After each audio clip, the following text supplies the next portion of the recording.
Okay, we are rolling. We have started the recording, I believe we have. And we're here to torture more people. We've already tortured ourselves a little bit before we began. Yes, Arthur, it's not your turn yet. I'm introducing this. So But anyway, I'm just saying, they're torturing themselves by watching this. So it's not us torturing them, they're torturing themselves. That's true. They're masochists. At any rate, we are here. I'm Arorah. And if I go like this, I don't know who, like it goes this, it's opposite. So I think over here is Lao, and then below me is Arthur. And this podcast is called Two Monks, One Cave.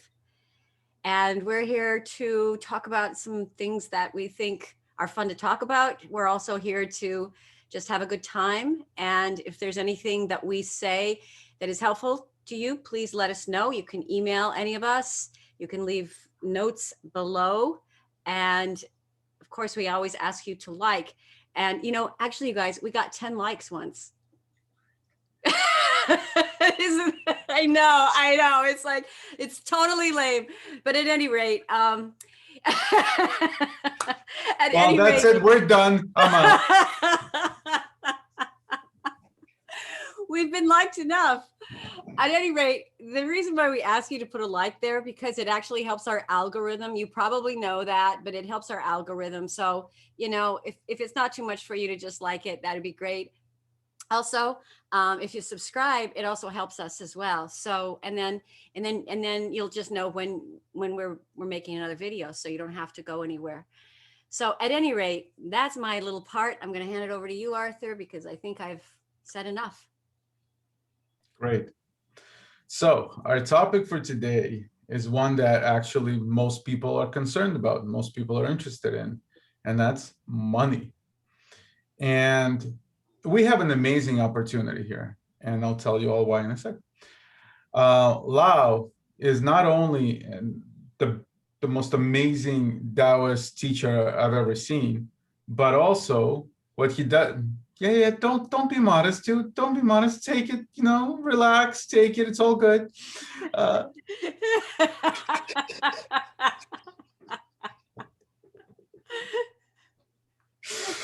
But what he does, stop it. What he does for his in his spare time is he's a wealth manager, and he combines Eastern spirituality with Western ideas of money and combines them together to create an amazing result for his clients. So what we'd like to talk about today is how the East, because we all know how the West does it, right? I mean, there's plenty of reports on that, but how Eastern philosophy looks at money, the way it deals with money, and most importantly, how to avoid the negative aspects of money, how to deal with them. So if that's not enough pressure, take it away, Lao. All right. So first, I hear this trope trotted out often. Money is just an expression of energy. Great. Write a fucking Hallmark card. It's not helpful. You're not helping anyone. That does not help anyone. Is it an expression of energy? Sure. But you don't, but what does that mean? Like, money is a unit by which you can make things happen. Simple as that. A piece of paper is not money. A piece of paper, let me show you, for example. Here's a $10 bill. Alexander Hamilton's on it. He probably won't be much for longer. If you look at a $10 bill, any dollar bill, it'll say Federal Reserve note. It's a note. That's all. This doesn't mean anything in and of itself. It's cloth. It's not even paper. It's cloth. And it is a unit of currency in a note. Okay? So it's saying you have this many, and it's certified, and all the other little things on there is certified to buy the U.S. Federal Reserve, which is not part of the U.S. federal government. U.S. Federal Reserve is not part of the U.S. government. It is a bank mostly owned by people who are in fact not in the United States. It's true. What do they say? It's not federal and it's not a reserve. Right. It's There's like no a money. total oxymoron. Yes. Right. Well, if you look at the Federal Reserve Act of 1914, you will understand why they did that, because now we're like, oh, this is official. No, it's not. For example, the person who is the chairman, Powell, of the works, he's the liaison between the bank and the federal government. Hamilton, interestingly enough, wanted a strong central bank, and Jefferson did not want a strong central bank, because a strong central bank gives people, so people are like, oh, Wall Street is this, and Wall Street is shit. The Federal Reserve, well, now that's something else, because they hold all monetary policy. And so while we're putting these stimulus checks out, the fact of the matter is the government's not putting stimulus checks out. The Federal Reserve is putting stimulus checks out. The government is borrowing it from the Federal Reserve, and the Federal Reserve is like, hell yeah, you know those interest rates? Hell yeah, because that's money in perpetuity. Okay, so the actual money has nothing to do with the paper. Now, you want to aggregate that amount of paper to show and prove that you have that amount of energy. So people say, I want $1 million, or I want $1 billion, or I want $100,000, or I want $5 to buy Smack and Coca Latte over at Starbucks, or whatever it is that you drink. Okay. You want to be able to do what you want to do, and money seems to be the way to allow that to happen. And it's not true, but it's not completely true. It's not completely accurate, because money itself is a relationship. This is why people are really bad with money, because they're really bad with relationships. When I was a physician, I dealt with people and their health. But 99.99% of the time, whatever their health thing was over within a month. But now I'm working with them on their kids, on their marriage, on their sex life, on their job and occupational and professional life. I'm working on them with their own sense of work, like everything in the world. And there's always a correlation between how people's health was and how people's finances were. Interestingly enough, also how their intimate relationships were. It's the same damn model for relationships.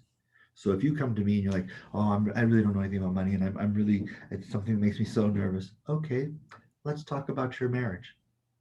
I'm talking about the same thing, because everything you do with money, you do with your significant other. Facts. So in a way, are you getting towards like how sexual energy affects your ability to earn money? Of course. Is that part of it? Not just, yeah, but also your ability to cohabitate with somebody affects the way you deal with money.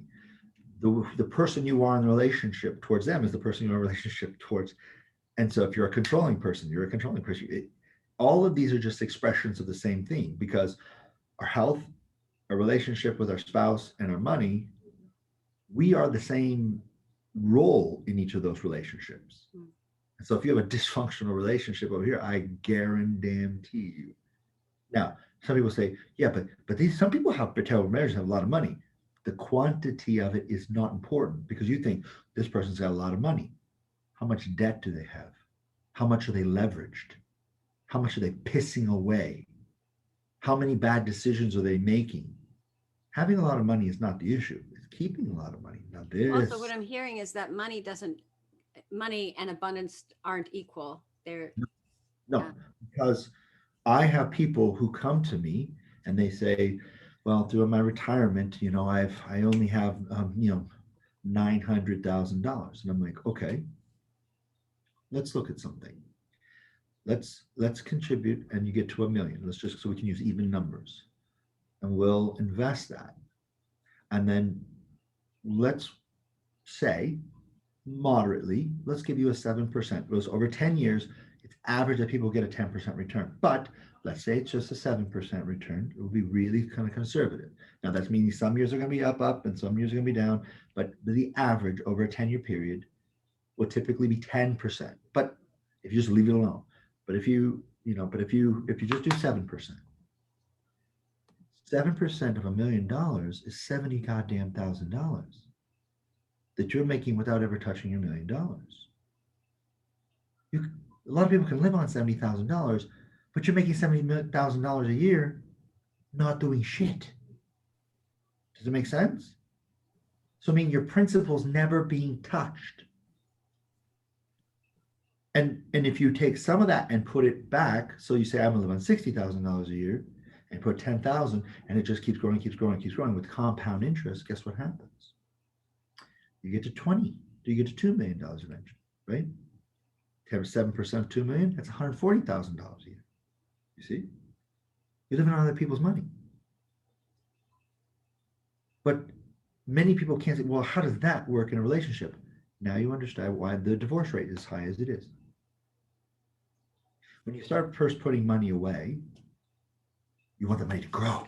Oh yeah, I'm gonna put in 50,000. I'm gonna get 40 million tomorrow. And then when you got like a $4 dividend, you're like, you're screwing me over. You don't know what you're doing. I want a hedge fund, right? And this is where people have the GameStop and all that kind of stuff, because there's two types of mentalities. There's a trader mentality, and there's an investor mentality. A trader mentality says, I want to put money in. I want to watch it run up. I'm going to take that money out. I have all this money. I'm going to put it in something else and watch it run up. I'm just going to make $1 million in a week. That's a trader's mentality. And the market's going to do this, and you're going to get freaked the fuck out because you can't time the market. Then you're going to take your little whatever, because you're going to, your money's going to get up 30%, then drop 10%. You're going to be like, oh my God, because if it goes up 10 or down 10 will freak you out 100 times more than up 10 will give you joy. That's how we're wired as humans. Okay.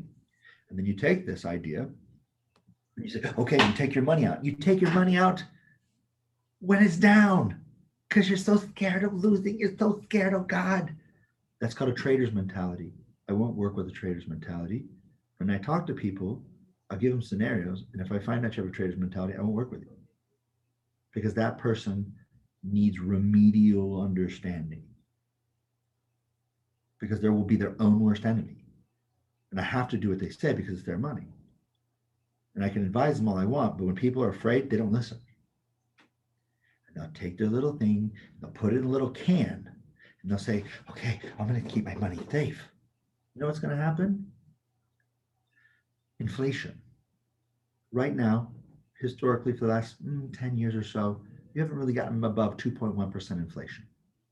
You just put $4 trillion into the damn economy, which means, and plus 1.9 that they just, so there's almost $6 trillion.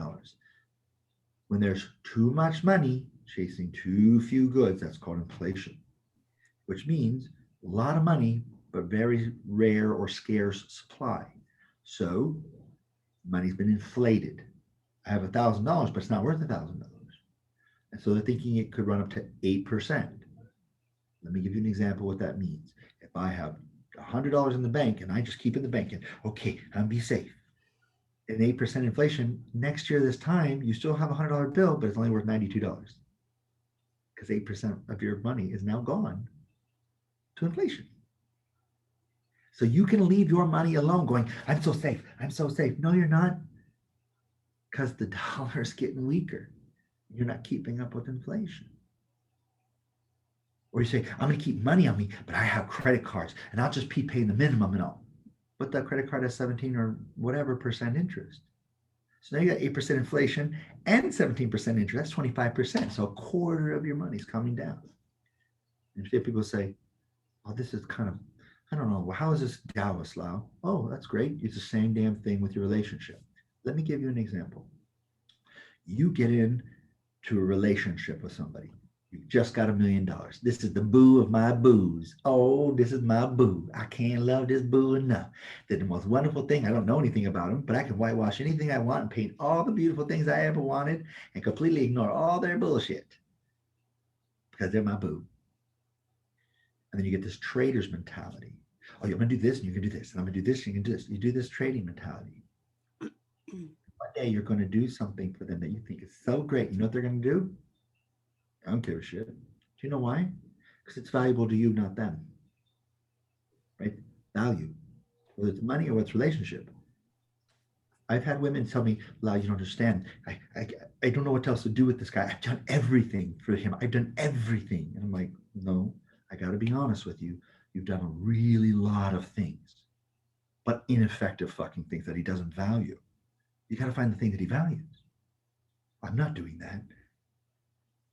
He has no value for it then. So you're doing a bunch of ineffectual shit. So if you say to me, Lao, would you help me get a lot of money? I'm going to bring you 50,000 clamshells. You got a lot of clams, man. You're rich. Clams is money in some parts of our history.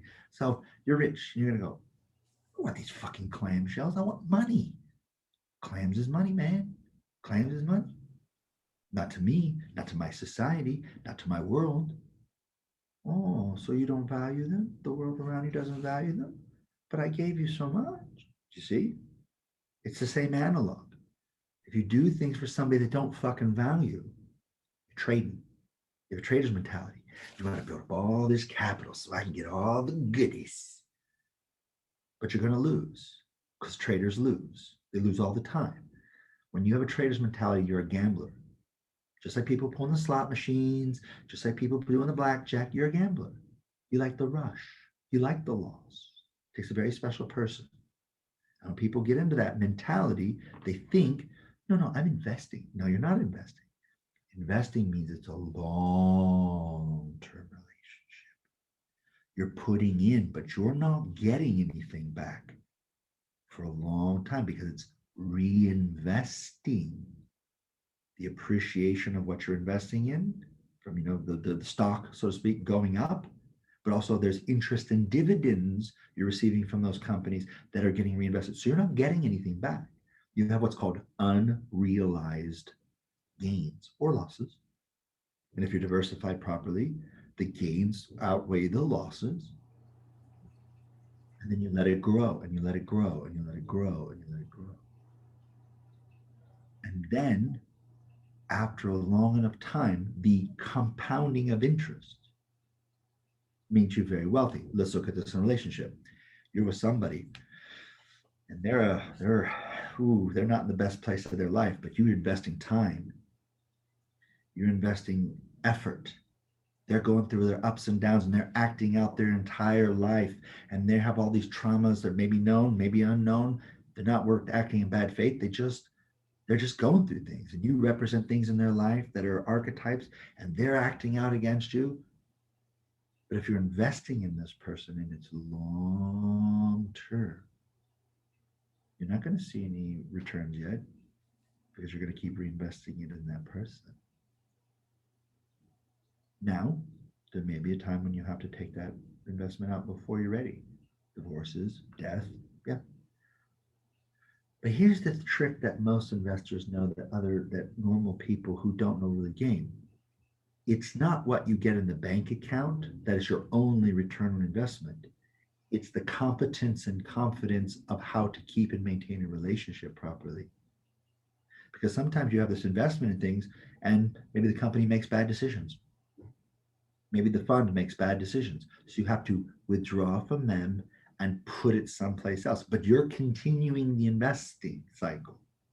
Yes, you may have to take it out of one asset and put into another asset because companies make bad decisions on their balance sheet. And if they do that, dividends go down. Like JCPenney. JCPenney was big and then went to shit. People make bad decisions. This happens. Boardrooms or in marriages, doesn't matter. So you put in the person, you have it, and you're reinvesting the dividends. And you're reinvesting the dividends. Sometimes you'll have to do it at a loss, but in the end, if you leave it alone and you realize you're paying a long game. When I take a client, I'm not taking a transactional client where I call you, hey, I got this really great thing. It's not boiler room. When I talk to my clients, we probably talk 10, maybe minutes, if 5 usually, about their assets. The rest, we're talking about their kids. We're talking about their marriage. We're talking about mom and dad dying. We're talking about whatever. Why? Because I'm investing in them, because I need to know their situation to know is what we're doing with their portfolio appropriate. But that has everything to do with what do they want? Who are they as a person? What do they need? I'm modeling the behavior that if they had a relationship with their spouse or whoever else, boss, whatever, that I have with them, they would have an amazing relationship with that person. I'm modeling the behavior. That's what a Taoist does. They don't talk about it, they do it and let you watch them do it. Because that's what the Tao does. It doesn't tell us shit. It models it, and it's up to our, stubborn ass to get it. And we have to invest. We have to grow, because of growing that person is growing the person, right? Jordan Peterson, one of my favorite people to listen to, he says, you don't want to get an argument with your spouse and let them lose. Because if they lose the argument, now you're married to a loser. This is your asset you're growing. You need to look at it like your asset, not like you possess them, but you're making a long term, because if this person becomes the best version of themselves, guess who you're married to? You're married to a fucking awesome person. If you do that with your boss, you're working for an awesome person. If you do it with your employee, you've got an awesome person taking care of things that will reflect on your ability to lead. Even if you're the most selfish, egocentric ass clown, it's in your best interest to invest in the people and the things around you, because it will return dividends to you that far surpasses their own appreciation. And does that include investing into yourself? But that is investing in yourself, because you'll find it's this way. Chloe Madonis talks about the 6 needs. She talks about certainty and variety, significance and connection, growth and contribution. When people think I need to get my needs, that's why they never have them. Because you say I need to get it, and you're saying I don't have it. But I can't go to Arorah and go, Arorah, please connect with me. I can't do that, because she'll try. But whatever reason why I'm not connected in the first place, and it's because even if you're alone, can you be connected? Sure. But if I need Arorah to do it, there's something wrong with my relationship with connection. Because Arorah can't pee for me. Arthur can't eat a sandwich and me be full. So if I want connection, I have to do what? I have to give it. Now I'm connected because I'm giving connection. Does that make sense? If I want significance, I can't be like, oh guys, I'm the most amazing guys. Tell me how great. Everybody knows I'm full of shit. Or else why would I need you to tell me that? You tell on yourself every day because you think somebody else can give you something. You can't. If you want it to grow and you want more of something, give it. The dividends come back. If I want growth, I've got to help the people around me grow, because in the act of helping them grow, guess what I'm doing? I'm growing. So that's actually a fascinating way of looking at it, because what I did with my companies, I always reinvested as much as I could back into them. Yes. And as a result, they grew, and the people around me grew as a result of that. Yeah. So if you reinvest, if you don't try to grab every penny out of your business and you reinvest it back in, you get a lot more out. Okay, so if you look at Zappos, I don't know now, I know they made some board changes, but if you look at them before, people were breaking their neck to go work there and nobody wanted to leave. What kind of environment do you have where the people can't wait to go to work in the morning? Every hour and a half, 2 hours, they have to get up and run to the other side of the building and run back, and they're playing the crazy music and they're getting excited. It's fun, but they're hyperproductive. You say, but look at, they're using all this extra time that they could be more productive. No. If they're happy, they'll be twice as productive in half the time. You get it? Right. So this is how Taoist is that. I can get more out of somebody in less time by giving them more. This is wealth. This is wealth. This is all what wealth is. People are like, I'm so scared of the stock market, and there's all these crappy people. There's crappy people everywhere. But don't be mad at those crappy people for taking an arbitrage because you suck and you don't know what's happening. But if you have terrible relationships with relationships, you're going to be like, these are the same people who are like, oh, yeah, I'm not going to get married to no, they're just gold diggers. It's the same concept. It's the same concept. Just because you suck at something, don't besmirch the thing. Learn about it. And to learn about it, you're going to have to learn about one thing. Well, I think that one of the things that, that come to my mind with what you're talking about with money and relationships is how we live in a world where you date online, you put up a profile, and everything is about looking good, and then also finding somebody who matches you that looks good. And and so it's more about what I finding the right person for me, and it has to do with a profile. And I think what I'm hearing you say is that, what is it that you're going to give? Like, do you ever put a profile out there as like, this is who I am, this is what I give to a relationship, as opposed to, I want somebody that crosses off these boxes. Sure. And it's the same exact thing. We bank online just like we date online. We have the the BMW 650i. We have, and I get people like this, and I hear people go, well, I mean, we're kind of a modest family. We only have this much, and it's not that much. And we have a little modest house. I'm like, how much debt you have? Oh, we don't have debt. You're actually wealthier than they are. Yeah. They're like, what do you mean? Well, all of your assets combined are yours. You don't have debt. They've got a very expensive car, a very expensive house, and the kid goes to a private school and all these things, but they're so fucking leveraged that the money that they do have going in is already spoken for, so they don't have any money. And if something hiccups with the house, or something hiccups with that car, or if their kid gets childhood lymphoma or something, they're ruined. Just because you see, but this is the thing with the Instagram filters, this is everything.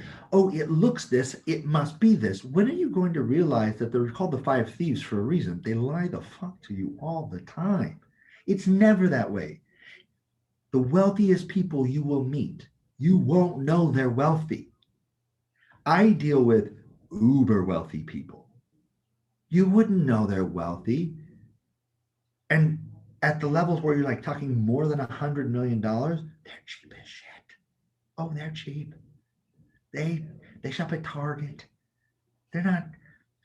Poor people shop at Neiman Marcus exclusively because I want you to know I'm not poor. It's like, well, you weren't, but now, because what makes somebody poor or rich?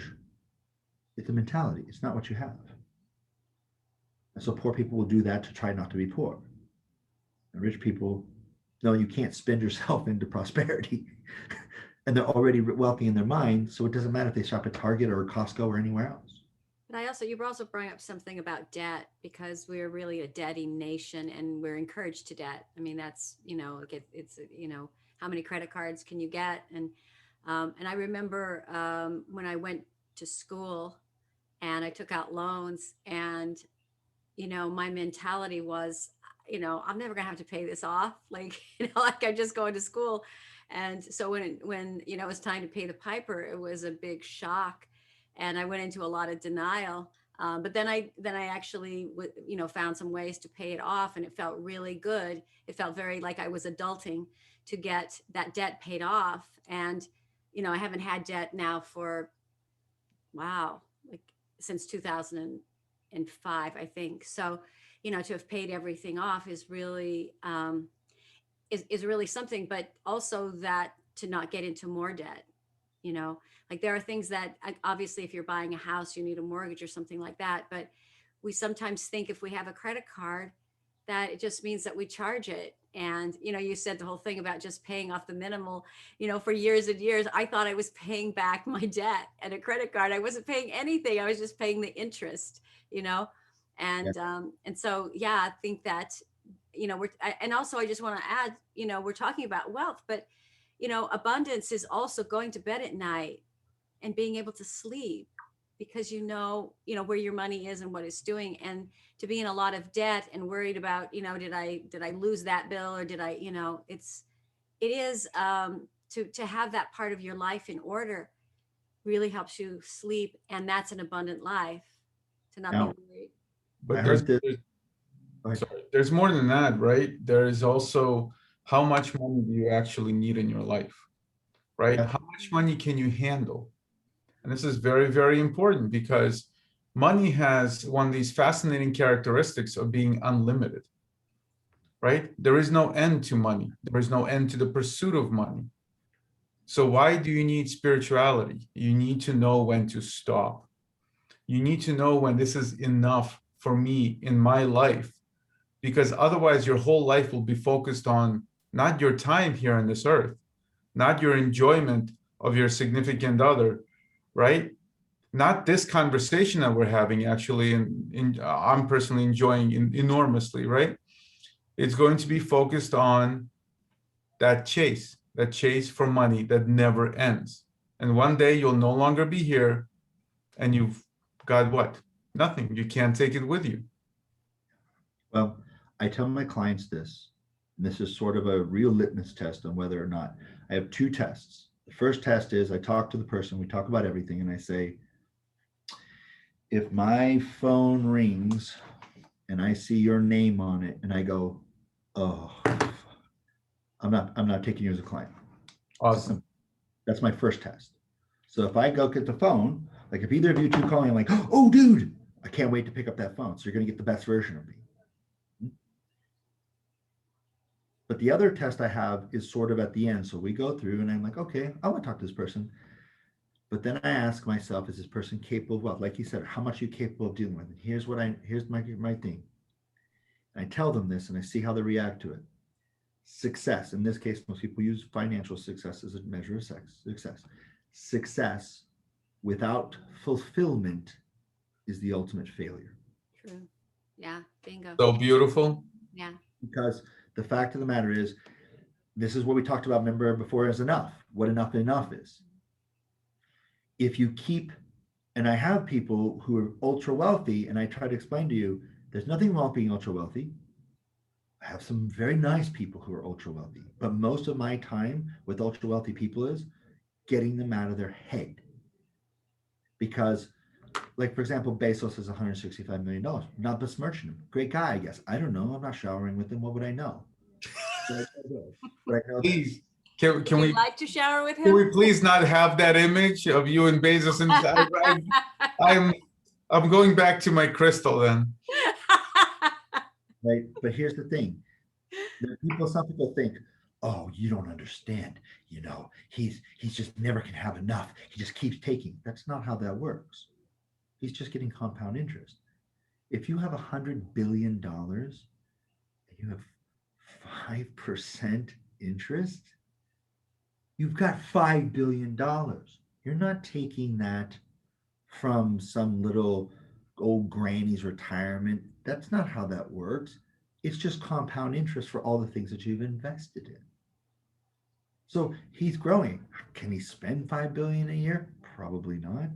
So most of it's getting reinvested. So now he has 500. Depends on the wife, actually. Well, he doesn't have one now. If you have the right woman, definitely you can Right. absolutely spend that. But so almost everything is not only covered by his just living off the interests and dividends, but at the same time he's growing it too. So it's a set it and forget it solenoid, right? But what is enough for you?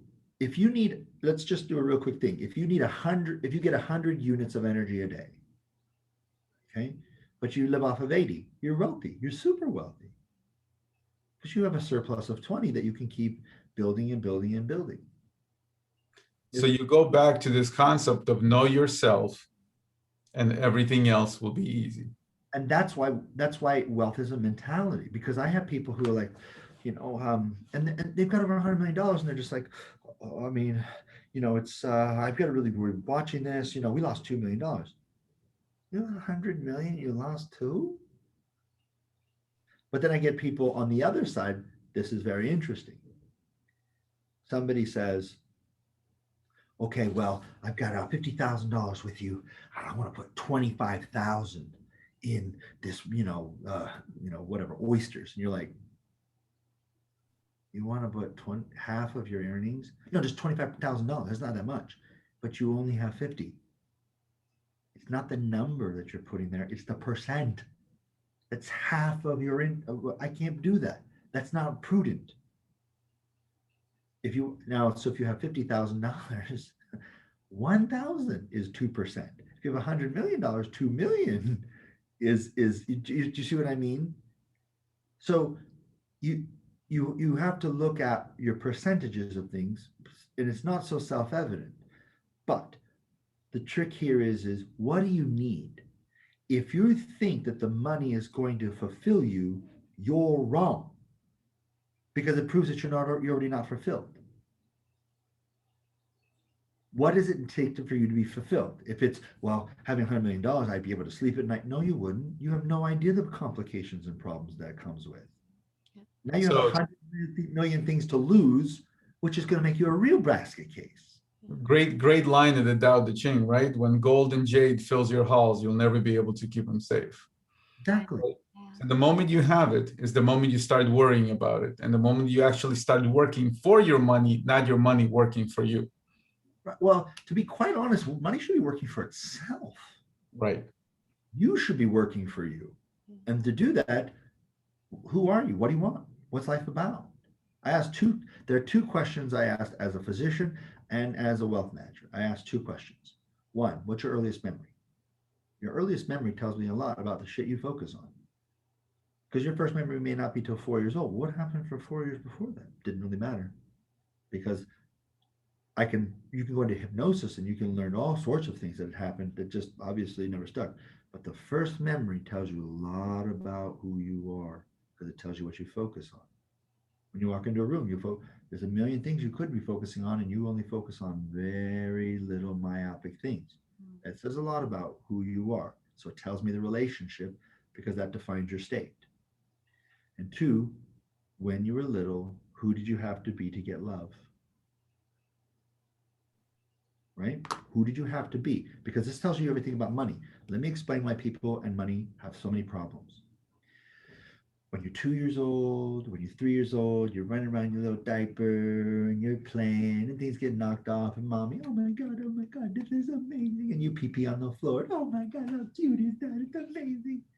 Because the oxytocin and shit's keeping you from being strangled. But at some point, mommy's got shit to do. The oxytocin's wore off. At some point, daddy's having problems at work or whatever, or mommy's not feeling fulfilled or whatever. And so it's like, hey, hey, little guy, you need to stop being pyrite. Come on. Oh, come on, I can't. And you're like, mommy, look at me. And they jump. You're like, did you really just break my fucking concentration? They'll make you watch you jump. And you're trying to be there for them, but life doesn't stop. Now, there's a calculus that happens for little kids that we don't really think about because it's been so long for us. On the one hand, we did absolutely nothing. We got all of our needs met. And then there's one moment, there's one day, the calculus changed. So you're like, mommy, I'm not doing anything, but I want love. And mommy's like, I don't have time, baby. And it's not that she doesn't want to. It's not she's being mean or whatever, or a bad parent. But life happened. But the kid has no idea about that calculus. So the kid's like, but mommy, and he has no clue that why did I get my love unconditionally on tap without asking, and now I can't. And so this is where the concept of value and internal economics, the concept of enough, right? Little boys or little girls grow up to feel like they're never enough, because when I didn't have to do anything, I got all my needs. But it's not even that. I think it's also that, we're trained like dogs, to, we get rewarded when we do good things, and then we get punished when we do bad things. So it's not just you're always gonna. It's not just they don't have time. Like, we don't like what you're doing, then we're gonna make you do it this way. Right. And so then you get this thing where instead of just being and that's enough, now I've got to do more or less. And so then enough never is enough. If you want to be a good student, you've got to get all these good grades. Well, what if I learned the actual subject and got a B versus the, valedictorian who's magna cum laude, and, they've got a 4.3 GPA, but they don't know it. They just regurgitate shit well. Yeah. You'll consider they're better, even though you actually know it. Do you know what I mean? There were people. What's the difference between really learning, right? And I do want to have a podcast about learning and teaching people how to understand how to learn. But the point here is where you get to the concept of enough. So you have to do more in order to be enough. That's why moms, want to be super mom and go to work and have kids and do other things. More, so I can prove that I'm enough of a woman, instead of being like, you're doing way too fucking much. You can't tell them that. Their calculus is already set.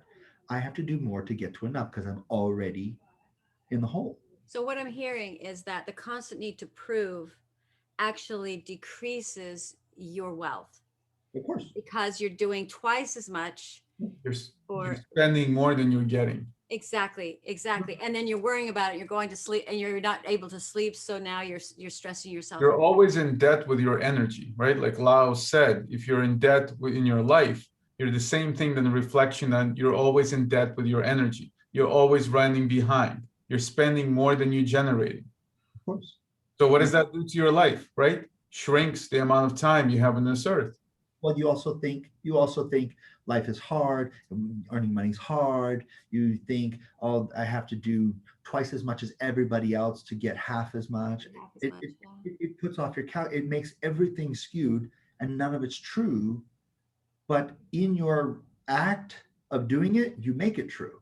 And then nobody can tell you. You can't tell me it's not true. These things happen now. I know. It's like, no, you actually caused that. You're saying you're shaming me. No, I'm not. I'm literally just telling you. You starting with a false premise. Okay, I do this a lot with moms and dads, but generally moms because they spend most of the time with the kids. I do this a lot with them and I go, what do you think your child thinks needs to happen for you to be the best mom? And they're like, well, just love them. And I'm like, okay, but is that what the fuck you do? You're planning this big birthday parties and you're going to soccer and all the other things. And you're driving yourself fucking ragged. And then what does the kid give you in return investment? I'm not eating that. Is this all that we're going to get? Oh my God. And then now you're mad. I try to give all this love to you, you ungrateful piece of shit. You start treating the kid like a shitbag when the kid never asked for that. You did that because you want to show the kid love. And this goes back to the marriage thing, which is I did all these things, Lao, and none of it. It's like, you didn't do what the fucking other person needed. You're trying to foist on them your insecurities. You're trying to foist on them your sense of inadequacy. That's your thing to deal with. Because you know what a kid actually wants? You to be the best version of yourself. So what does that take? That's the real thing a kid wants. Why? Because they're a small mammal, you're a big mammal. When small mammals are around big mammals, they want that big mammal to be in the best fucking mood possible so you don't smash that fucking small mammal. It's biology. It's crazy, but also so that the small mammal could model their behavior on the big mammal. Exactly right. Yeah, they will model what you do anyway, so it's like, and they will infer way more than they realize, and those inferences will follow them and haunt them for the rest of their life. And it may have very little to do with reality. It just may have been something they misunderstood in that moment, but because the way you were acting. Right. Now think about it. So the mom gets older and now she's all he loving, happy, whatever, because she's worked out her shit and the kid didn't know to watch her work out her shit because we don't let our kids actually watch us work out our shit. I mean, we don't want them to know that. And no wonder they don't know how to work out their own shit. But another story. My kids watched me. But that means you're a real person so they can become a real person, right? But here's the thing. Mom looks all like she's happy now. Well, mom did all these crazy things and hair was all crazy and all, so I have to do this if I want to be happy too, right? You gave them bullshit prospectus. Or the opposite, like your parents did it this way, you're going to do it the opposite way because, and then it's still proving. It's the same proving thing. Yeah, it's proving. And 99% of the time, the things you're trying to do opposite of your parents is exactly. Totally. Totally. And that's the Tao. The things you do to avoid meeting your fate are the things that you will do to create that exact fate. Absolutely. So like in Kung Fu Panda, right? You will find your fate on the road you took to avoid it. Exactly. And this is a very important Taoist concept. So if you look at, for example, people tell me they watch the markets, and I first tell people, if you hire me, don't watch the markets. So why the fuck am I here? Let me take care of it. You don't understand that. I understand that. They're like, okay, but I was watching the news. I wasn't watching the market, but I watched the news that said that it's going down. Yeah, that's great. What do you mean it's great? Movement in any direction is what you want. No movement, not good. Let me give you another example. If your heartbeat does this, you are alive. If your heartbeat does this, you're not alive. Dude, that's the best freaking thing I've heard all day. Oh my God, that is just brilliant. Thank you. You need You're movement. flatlining, right? Right. But people think flatlining means that there's no ups and downs and I'm safe. Nope, you're dead. Love that. You're dead. Yeah, and that's just in general, and just in one day, you know, to just like realize that there's going to be ups and downs, and that. But Yeah. movement is all that matters, because this is where the whole Taoist mysticism comes in of alchemy. Can you turn everything to your advantage and find the empowering meaning? So, for example, really easy to understand. Market does this, you take advantage of that. Something major happens, there's a thing where you can bet against the market, and then the shit goes down and you're just like, keep going, bitch, keep going, because it has an inverse relationship.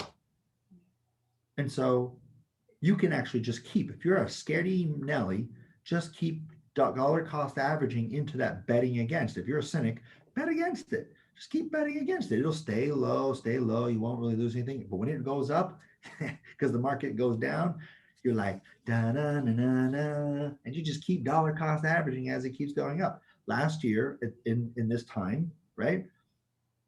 What happened? The market went down 30%, which means that this went up really high. All you need is movement. That's all you need.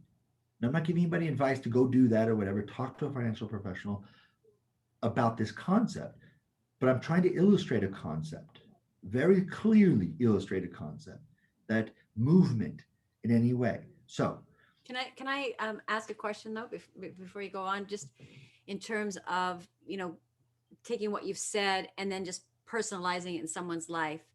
So the need to prove also is the feeling of I don't have enough worth. So for instance, and especially I think one of the things that women complain about is because we sort of blame men for our inability to ask for what we want and for what we believe we're worth, because we don't necessarily believe that we're worth as much as a man, even though we say we should be as worth as much as you know. So how do you coach people to understand what their worth is? How do you go about asking for what you're worth? Let's just say, even if you own your own business, what is it that you're worth, and how do you go about doing that? I think that's a big question for people. okay. I know I have that question. The first thing that I ask somebody is, first thing I tell somebody is, here's the law for that. You don't get what you deserve. You get what you believe you deserve. So you can tell me, oh, well, I'm not getting this and this. Okay, but whatever you got, whether it's conscious or worse, subconscious, you're getting exactly what you believe you deserve. Mm. Some people believe I have to do 100 units to get 5, because that's their calculus. Because that'll tell you, most people don't know what they actually believe they're worth. They don't know. The people. So how do you find that out? What do you do to get there? Easy. First, look at the people you're surrounding yourself with. That'll tell you everything. I used to know an old woman who told me the people you surround yourself is a rectal thermometer of what you believe you're worth. Because the people you surround yourself, if they've got very low standards, and remember, standards is an economics term, right? The gold standard, the dollar standard. You surround yourself with people with very low standards because you don't want to live a high standard because you don't believe you're worth it. What kind of food do you put in your face? It tells you a lot. And I'm not talking about quinoa and kale or whatever, but if you go put a 99-cent hamburger in, you know for a fuck's sake that you know that the 99-cent hamburger ain't good for you. But if you believe that's what you're worth, that's what you'll put in you.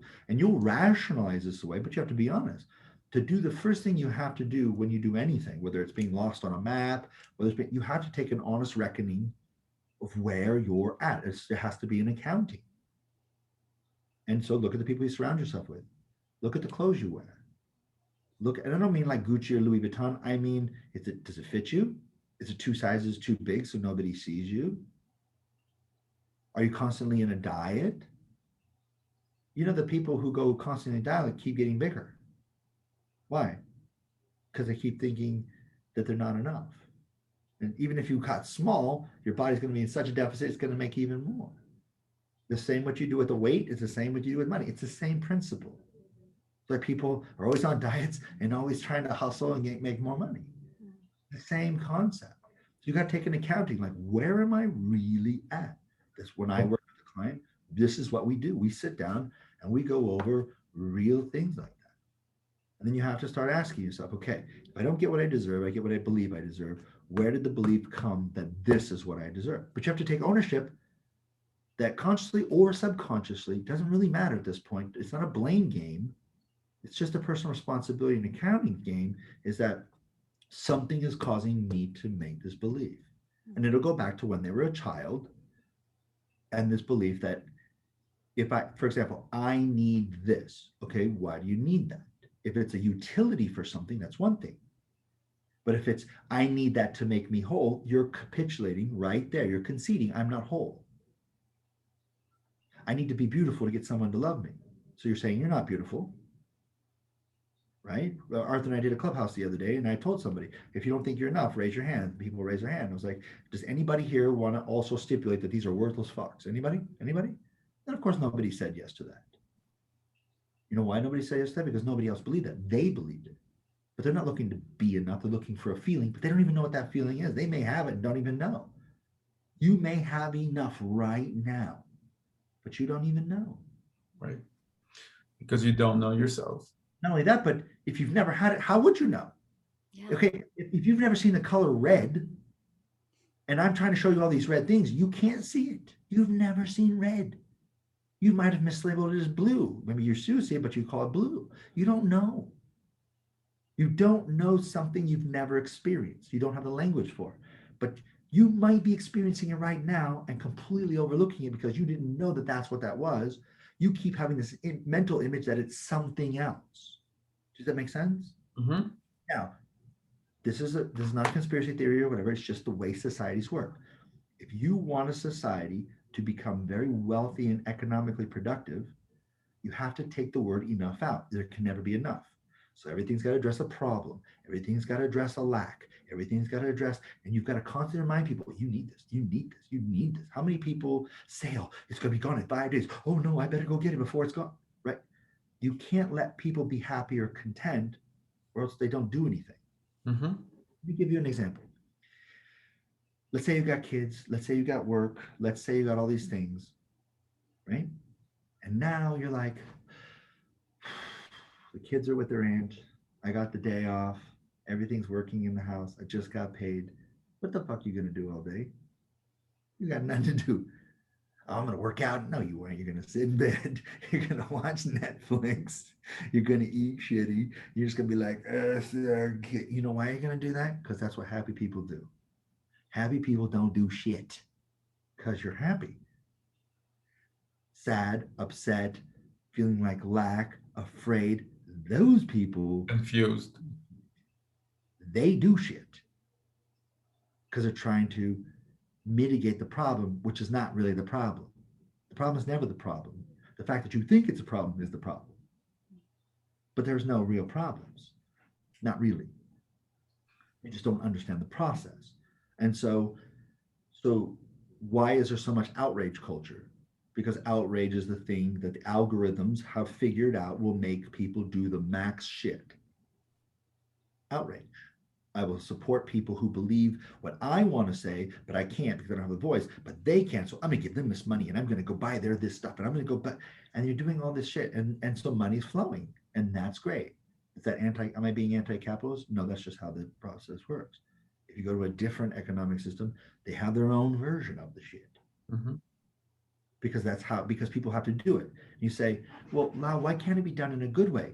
Because I just told you, people don't do shit when they're happy. You know they don't do shit. Think about it. When somebody goes on a vacation, what's the ideal vacation? Usually, sitting on a beach doing dick. Yep. Nothing. Because they don't want to do anything. That's our nature of our species. You have to figure that out and realize if you have enough time to do as much nothing as you need and know how to balance your life like a checkbook, I have this much to do nothing. Well, now I just can't sit still. If I feel like I'm not being productive, what, you feel like you're not enough? Do tell, sweetheart. I'd love to hear this just tells you everything about a person. Can you sit alone with yourself in a room? That's what meditation is supposed to teach you. But you don't have to sit. You can go for a walk. You can do whatever. then there's a time you have to be productive, and there's time you have to be innovative. And if you have those in proper proportions for your specific world, you're the happiest person in the world and productive. You don't need outrage. You don't need fear. You can have hunger for other things like, what can I create? Or, oh, I have all this stuff just want to burst out of me. They're that kind of productive too. But you, like Maslow's pyramid tells you, you can't get to this actualization if this isn't getting taken care of. So to get the max effort out of people so that they trade all their days for dollars, you keep them afraid, not enough. There's not one woman who's listening to my voice that doesn't know that Marie Claire, Elle, Vogue, Red Book, and Cosmo aren't completely full of shit and toxically toxic to a woman's psyche, more specifically and especially a young girl's psyche. Has their goddamn circulation gone down? No. How many girls had to be bulimic because of those damn magazines? How many girls have to be anorexic? How many girls have to be bullied? And yet, we're going to talk about toxic masculinity, but these things over here are having the most profound effect because you're seeing people who don't even really look like that, but are filtered and brushed and airbrushed and all the other shit. And you know this. And yet you're over here talking about, well, him and his white prep. Come the fuck on, man. Don't try to lie to me. This is why you're broke, emotionally, spiritually, physically, because you're investing in losers. Well, and I think that we're also talking about like Brene and all these different ways in which Brene was like Freud's nephew, and he was the one who first started all the marketing. And one of his first marketing things that he did for a cigarette company, because women really weren't smoking, and so they took thinness and smoking, put them together. And when women started smoking, he also did another one where it was like, you've come a long way, baby. It was all about, getting women to smoke, and it had to do with feminism, and it meant that you were liberated, if you smoked. And I think that one of the things that we don't realize, that our whole economic system is, as you said, based on hating yourself and hating people, even, that don't agree with you. And that, we don't even, like I've really gone back this year because I've done this. I told you I did this like 6-month media fast where I'm not reading anything. I'm not looking at anything, and feeling so much better about myself because of it. Because from the time I was very small, what I saw on TV, even in the cartoons and all of that, that was starting to create in me an image of what I was supposed to be and what I was supposed to look like. And I grew up with Twiggy. So like when Twiggy came out, like she looked like a boy. She had no breasts and no hips. And I thought when I got breasts, I was getting fat. It was just like, what was going on here? And that was really a period of time. I think, that a lot of young girls became bulimic. I did, and I just think that, but it's the power that we put on the media to tell us who we are and who we're not, because if we don't fit this or that. And so it's really, I call it the sacred no. It's like, no, you don't get to do that. You don't get to do that to my mind. You don't get to do that to my brain. So, but let's not always knock on the economic system. Let's not always be negative on the society and everything, because it has amazing benefits, right? It creates security. I mean, you have water that you turn on in your shower that is hot and that is clean, and it's not going to kill you because there's parasites in it. All these systems bring incredible benefits. What we're talking about is how to minimize the negative, right? How to work with the negative side of it, so that responsibility for what you are thinking about what's being given to you, and look at it. Yeah. Right. Understand. See the world clearly. See it as it truly is. See yourself clearly. See yourself as who you really are. What I really loved, and obviously you said a lot of brilliant things today, Lao. What I really loved for myself is this concept of reinvest back into yourself, right? Reinvest back into your relationships. Now, what's interesting about that is reinvest into the people around you, right? By elevating them, you elevate yourself, Sure. right? So it's a win-win. If you make the people around you the best version of themselves, you're surrounded by the best people. Right. Right? There's a saying that says, if you study with 5 geniuses, you'll become the 6th. So that's what Taoism calls a win-win, Sure. right? Where everything is elevated, everything benefits. A So if- rising That tide seems raises different all than boats. competition. This, put that next to competition, and what would that look like? Well, competition is it's like everything. I wanted to speak real quick, and I'll continue on up into that. Is that there is no bad part of society. There's no good part of society. Just like with money, and just like with marriage or any other thing, it's a relationship with society, right? You can't say marriage is good. You can't say marriage is bad. It's just a relationship, just like money, just like anything else. You're responsible for your role in that relationship. If you want to play the victim, society will be abusive. Society loves to be Ike Turner and beat your ass down. But then again, at the same time, if you try to take advantage of it, society will eventually snap back and beat your ass. The trick here is you've got to figure out what is your role. Where's your authority? In Taoism, we call this De, right? Tao De Ching. Tao, the way, De, virtue, personal power, and then Qing is book or classic. So the classic of the way and its virtue and power. But your own personal De is about knowing what your virtue is, which is your innate properties of who you are, and then also your personal power. And so don't buy Red Book. When people sit there and say, I can't believe that girls are doing all this, if you have Red Book subscription, shut up. You can't say that. I just read it for the articles. No, I used to say some things like that too, and I got in a lot of trouble. I'll say that. Right? But competition is not good or bad either. It's your relationship. If I'm competing with you to see who can love better, that's a good competition. Everybody's going to win. But if I compete with you to see if I can beat you and subjugate you, well, that's a different thing altogether. Competition itself is fine, depending on, like Arthur's talking about, a zero-sum game or positive-sum game. But also you have to know when to stop, right? Well, Competition, like everything else, you have to know when to stop. Because if you don't, you'll continue doing this for the rest of your life. And then what happens? Then your life is over. And what happened in between? What happened to all the spaces between everything? I mean, they're gone, right? What happened to all the spaces between the notes? They don't exist. So it's just it's exactly like what Lao drew. It's just a very steady line, no motion. Yeah. People sometimes ask me, they're like, can you do you do like stock tips or whatever? Nope.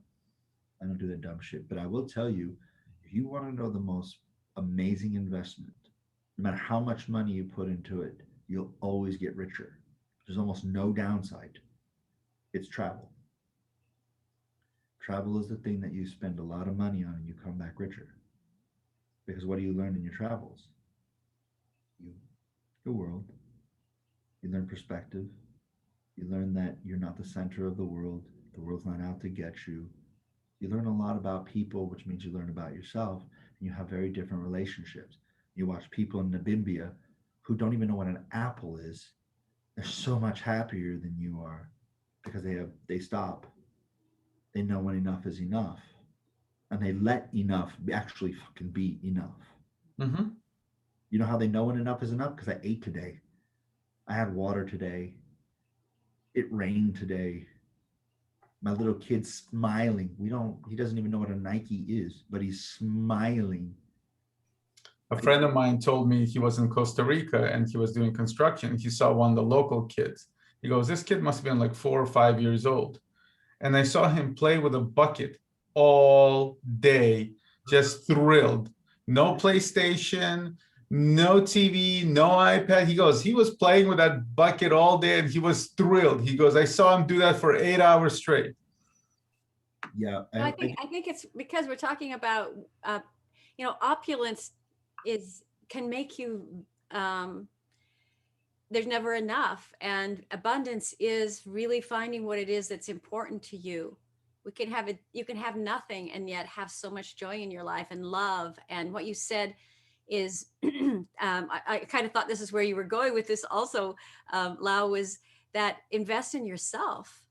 and you'll never, and that's the best investment that you could have. But that's what that's what he meant about travel, is when you go traveling, why are you investing in yourself? Because you're constantly shifting your perspective. Yes. Right? To have a different perspective is the most wealth of all, because it means you can see things truly for what they are, rather than how you see it only one way. Yeah, I'll tell you. So Namibia is cool because it's where desert meets ocean. It's really crazy. Like, it's an amazing piece of geography. But I met a little kid one time, and he didn't speak any English, obviously. But the direction I'm coming from is like nothing. There's just nothing there. But I needed to be alone. I needed to work some things out in my own understanding, and I need a lot of alone time sometimes because I go through really stupid, complex things of my own making. And so, anyways, he comes out and sees me, and his eyes are wide and all. And his mom actually did speak enough English, and so she had come out, and she was just like, he would like to know, why are you coming from this direction? And I'm like, I needed to be alone. He's like, huh, to our people when they're small, this is where the bad, things live. I'm like, well, that would make sense. I just came from there, so. And I was kind of being glib, but she didn't take it as glib, so I was like, okay.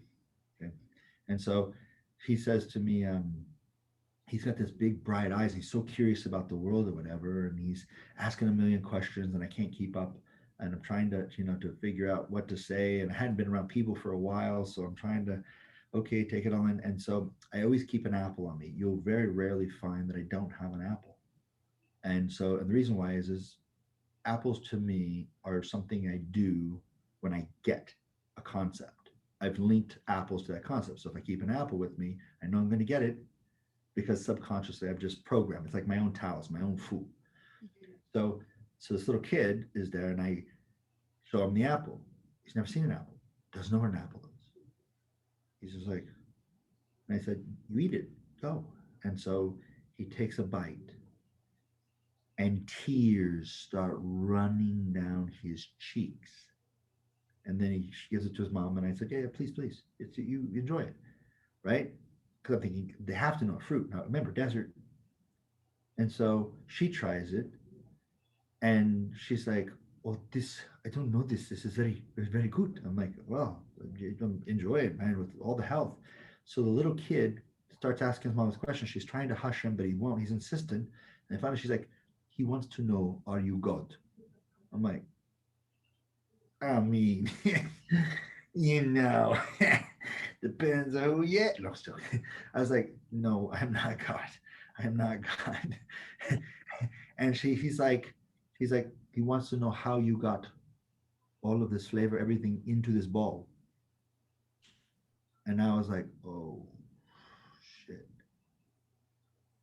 So he takes off as fast as a song, and he comes back, and he brings me, it's kind of like a coconut, but it's not a coconut, but it's got some seeds in it. So it goes, he's like, this is what he uses when he's about to have nightmares. He keeps that. So if he wakes up, and it makes all the bad things go away. He's like, and you come from the bad place and all. So I want to give you this. This is his security. This is his whole way to keep himself from being afraid. He wants to give it to me because I gifted him this thing from God. And I was like it was an overwhelming moment because one, I hadn't been around people for a while, and now I'm around this shit, and I'm watching this thing. I'm just like, well, this is not the turn I thought this shit was going to take. So I made my way, and I eventually end up getting to through a series of planes, trains, and automobiles type thing. I ended up in Sierra Leone, where I'm going to take a plane back to Spain. And I get to Spain, and then from Spain, I'm going to fly to Vienna. But it's a commercial flight from Spain to Vienna. So I'm sitting there, and I'm listening to this kid who was in probably middle school, and you know how middle school kids can be. But he was sitting there going, "This is rubbish. I didn't get this whatever the console, PlayStation, whatever the hell it was." And he was going on, and I'm sitting there thinking about this kid, and I'm thinking about this kid, and I'm looking at their economic systems. This kid's life was made by an apple. This kid's life is ruined because he didn't get whatever next gen console for those years. And I asked myself, so do you have to be poor to truly understand being rich? And if you're rich, can you ever be rich, or will you always feel poor? How Taoist is that, right? Mhm. And so people who you're talking about, there's never enough. As humans, we're designed to consume and consume and consume and consume. That's what we're designed to do. Because if you look at our ancestors prior to us, going back all the way to the beginning, there wasn't available calories. There wasn't available. We died very young of no medicine, not enough medicine, not enough food, not enough space, not enough shelter from animals, whatever. So it's ingrained in us. More means better chance at longevity and safety. When the opportunity is there, we consume, right? Exactly. But the problem is now the opportunity is there all the time. Right. Because we're so wealthy in all of those things that now we're going from lack to the opposite extreme, which is just as toxic in its Yeah, own way. 5,000 channels and nothing's on. Too much. Never Right. too much. Also, a lot of discretionary time to be in our head asking questions like, am I really worth this? Is this versus, and I tell people, like this one lady, I love her to death. I thought the world of her, but she was always in her head. And I told her, I said, she's like, I feel terrible about myself. I've gone all this life. I've been a professional attorney, all these type of things. And I said, here's what I want you to do. And this was probably 9 years ago. I said, well, here's what I want you to do. I think she had a trauma, and that's why she had to come see me. I said, I want you to go to Nepal. She's like, why? I want you to go work at a um, uh, temple there. There's a big Buddhist temple, and almost all the kids there are little monks in training because they were orphaned. They didn't want to be Buddhists. They ended up being orphans, and so the monastery took them in. So they generally have like people from all over the world come and teach them things and all because the Dalai Lama wants kids to become computer literate and everything. But also, one of the biggest things is we just want these kids to know that they're loved. So if people from the West come and show love and teach them English or whatever they do, it shows these kids that they're worth something. And that's a great initiative, right? And so she went and spent time, and guess what happened? I think she had two kids, but they were grown already. So she goes there, or whatever, and she's gonna just be there 3 weeks. Or she came back, sold most of her things, and is like, I'm gonna go live there. I'm like, why? She's like, that's important. That when you have the highest need, which is contribution, contributing to something bigger than yourself is how you experience your worth. Yeah. You contribute, well, you have to have surplus to be able to contribute, but you don't know that you have surplus because you don't contribute other than to your own self-denigration and humiliation. When you see a little bright smile of somebody who has literally nothing, who's looking at you, and in that moment, like it's a real fuck or walk, oh, okay, that I can't really lie and say that I'm lacking anything when you have somebody who literally has nothing and they're looking at you and you just hug them and now they're wealthy and their day is perfect and they're crying and now you just stroke their little bald head because for some reason they keep making Buddha shave their fucking head or whatever. Don't ask me. It's not my dogma. It's not being sensitive. And so, and but they respond to it because they're not trying to be like, no, I don't want, they're like, hell yes. And they're playing and they're running around and they know that the world is a beautiful place because you exist and it's evident. All your protestations, but that's because you have, if you sit around day to day thinking, I don't have anything, you're in a trader's mentality. You're trading dollars for days. And that's why your market is going volatile and you're crazy. Versus being an investor going, I know that the dividends aren't going to come in tonight, but they will come if I keep reinvesting them and then I'll have wealth. So it's really love, kind of what you're saying. It's always love. Yeah. Money can be a conduit to doing the things you love and helping people to experience love, or you can love money, but you can't do both. Could also be a conduit to allow you the time to express your creativity. 100%. But you have to have creativity you want to express in the first place. And if you're down there thinking you're an asshole, right, where's your creative juices go?